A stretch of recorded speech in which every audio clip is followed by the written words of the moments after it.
일반적으로 존경받는 아버지가 된다라고 이렇게 이야기를 하면 대부분의 그 아빠나 또는 엄마들이 아이들한테만 잘하면 되겠지라는 생각을 사실은 하는데 사실 그렇지 않아요.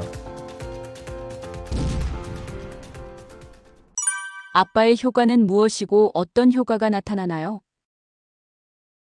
아빠 효과는 아빠가 아이들하고 함께하는 시간이 많을수록 아이들한테 긍정적인 영향을 미친다라는 그런 이론이죠. 그래서 영국의 국립아동발달원 이런 데서 7세, 11세, 16세 이러한 청소년 이렇게 해서 한 1만 7천여 명을 대상으로 추적 조사를 이렇게 했나 봐요. 그래서 이런 결과를 가지고 옥스퍼드 연구진이 분석하는 과정에서 처음 등장한 말이 아빠 효과인데요. 연구 결과 아빠와 이렇게 함께하는 시간이 많은 아이일수록 어떤 능력을 발휘한다든지 나중에 행복한 가정을 꾸린다든지 이런 아주 공통적인 효과가 있었다라고 이야기를 합니다. 그래서 아빠 효과를 일반적으로 한 3가지 정도로 크게 요약을 하는데요.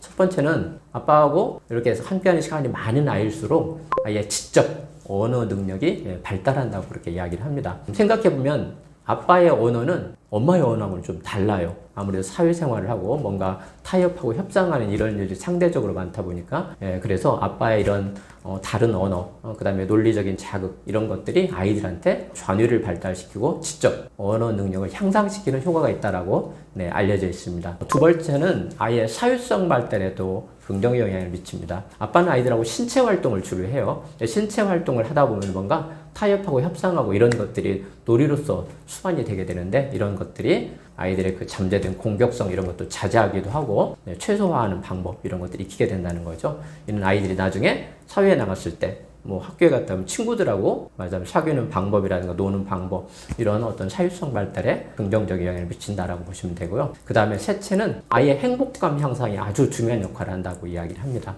아빠가 아이들하고 함께하는 시간이 많을수록 그런 아이들은 약물 중독이라든지 또는 우울증 이런 것들에 빠질 위험이 현저하게 줄어들고 자신의 삶을 긍정적으로 평가하는 그런 태도를 보인다고 합니다. 또한 이런 아이들을 또 다른 아이들과 비교했을 때 행복 척도에서 월등히 높은 점수를 보인다고 합니다. 존경받는 아버지가 되고 싶다면 무엇을 해야 할까요? 일반적으로 존경받는 아버지가 된다라고 이렇게 이야기를 하면 대부분의 그 아빠나 또는 엄마들이 아이들한테만 잘하면 되겠지라는 생각을 사실은 하는데 사실 그렇지 않아요. 왜 그러냐면 제가 앞에서도 말씀드렸지만 아이들은 부모의 행동을 보면서 배우거든요.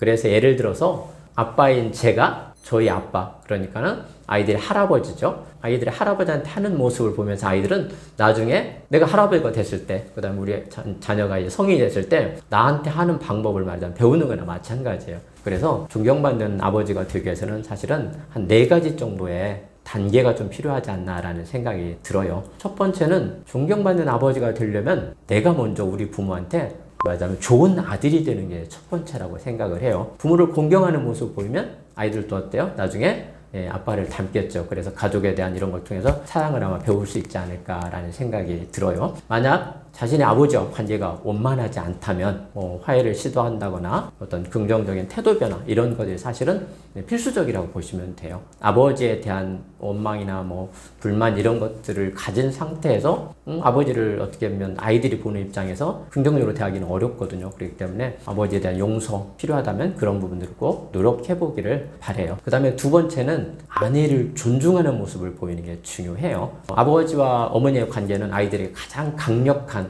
어떤 모델 그리고 강력한 교육이 되는 거죠. 아버지가 아내를 존중하고 사랑하는 모습을 볼 때 아이들은 건강한 부부관계가 무엇인지 그 다음 훗날 자기가 배우자에게 어떤 태도를 보일지 이런 것들을 배운다라고 보시면 돼요.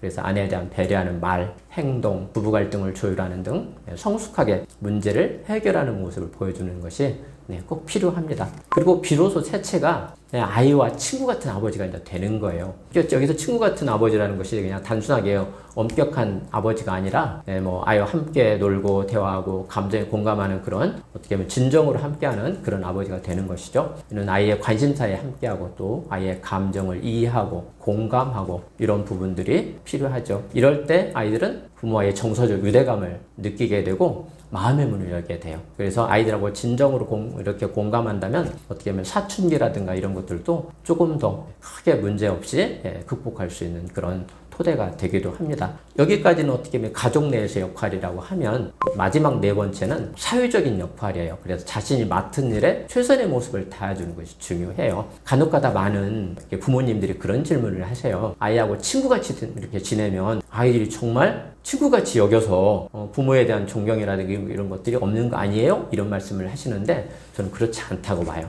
아이들한테 친구 같으면서 부모가 사회적인 어떤 역할에 최선을 다하는 모습을 보여주면 아이들이 적어도 초등학교 고학년 내지 중학생 정도 되면은 그때는 그냥 우리 아버지 정말 배울 게 많은 것 같아. 이런 생각들을 아이들이 하게 되는 것 같아요. 그래서 아이들은 부모가 자신에 대해 최선을 다할 때 자연스럽게 책임감이라든가 성실함 이런 것들을 배우게 되는 것 같습니다.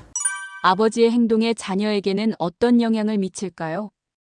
심리학자 이제 알버트 반두라의 그 사회학습 이론에 이제 나오기도 하는데 아이들은 말하자면 말이 아닌 행동을 보면서 행동을 관찰하고 이러면서 모방하고 이러면서 이제 어떻게 보면 어떤 지식이라든가 이런 습득하게 되는 거죠.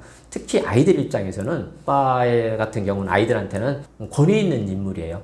그래서 권위 있는 인물인 아빠가 어떻게 행동하는지를 보면서 나도 이런 상황에서 어떻게 행동해야 될지 이런 모델링이 되는 거예요. 예를 들어서 아버지가 화가 났는데 만약에 그 화나는 이런 것들을 말하자면 푸는 과정에서 뭔가를 던진다든지 만약 이런 일을 했다고 쳐봐요. 그러면 아이들도 똑같이 자기가 화가 났을 때 그런 식으로 아이들도 행동을 하게 되는 거예요. 책을 쓰고 나서 참 아이하고 이야기하는 과정에서 그런 걸 느낀 적이 한 번 있었는데 그게 어떤 거냐면 딸이 대학교를 갔습니다.